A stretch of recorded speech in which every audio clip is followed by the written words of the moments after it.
Hello and welcome to the Global Church Project. I'm Graham Hill.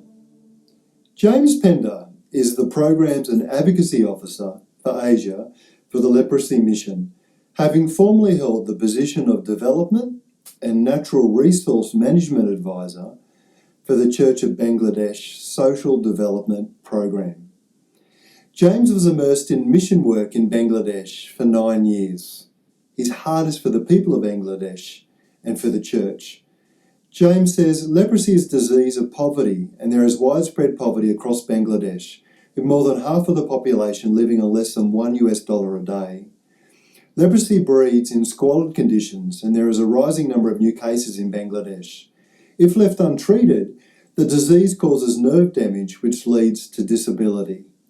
I've met leprosy-affected people in Bangladesh that have attempted suicide as they have felt so dejected by not only facing the stigma that still surrounds leprosy, but the desperate situation of not being able to work and feed their families. The Leprosy Mission is an international Christian development organisation that diagnoses, treats and offers specialist care, including reconstructive surgery, to leprosy patients. Their aim is to transform and empower the lives of people affected by leprosy today. We hope you enjoy this interview. James Pender, welcome to the Global Church Project. Thank you.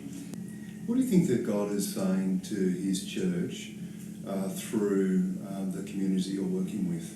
I think it's very interesting when you look at leprosy, because when you look at Jesus' healings in the Gospels, we know he healed lots of people, but most of them aren't mentioned.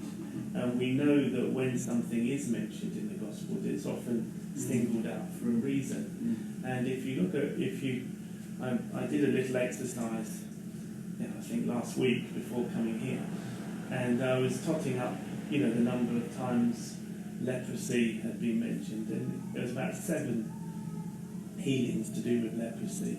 And then the next one behind that is people, I think it was, who were blind being healed, and then after that it's people raised from the dead. But there's actually very few mentions of specific healings, and leprosy comes out on top with about seven cases of healing. And on top of the ones which are mentioned as leprosy, there's also the man with the withered hand, which is a very typical symptom of leprosy. So I suspect it may well be leprosy. And so you think, well, why did Jesus specifically make a point of healing people by leprosy? We know that this with stigmatisation, people don't touch people affected by leprosy even today in many of the countries we work with. In Jesus' context, it would have made him unclean. He deliberately did that. He's also interesting the timing. He healed someone after the Sermon on the Mount. He healed the first miracle, really healing miracle the disciples saw was someone being healed by leprosy. And before, he had a meal in the house of Simon before he went to the cross. And you think, well, it's such a prominent, it's surprisingly prominent sort of highlighting of a disease. My belief is it's because we often say Jesus has the priority to the poor, or a bias towards those towards the bottom. Maybe we could say it's a lean towards those with leprosy. But I think it's that same pattern of Jesus' ministry, that he went to those who had the most need, and he kind of put an emphasis on helping those who were the most marginalised in society, and then and now leprosy is one of the most marginalising health conditions or any condition.